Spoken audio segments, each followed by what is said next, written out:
তোমাকে বলে রাখি, তোমার রব কি দিয়েছে তোমাকে?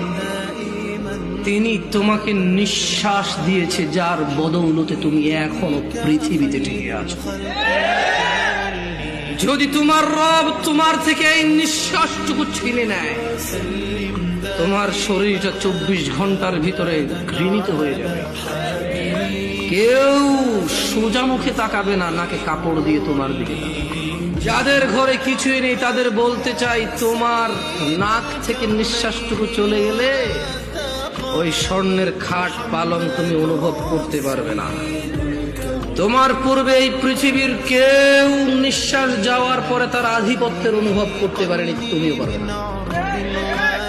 জেনে রাখো নয়াপাড়ার দরিদ্র ধনীরা, তোমরা তোমাদের রবের দিকে আসো। যেখানে একজন নবী বলে, ওয়াকালা ইন্নী যাহিবুন ইলা রাব্বি সায়াহদিন, আমি আমার রবের দিকে চললাম, তিনি আমাকে অবশ্যই হিদায়াত দেবেন। তোমরা রবের দিকে যাবে তো ইনশাআল্লাহ। সময় থাকতে ফিরে আসো নয়াপাড়ার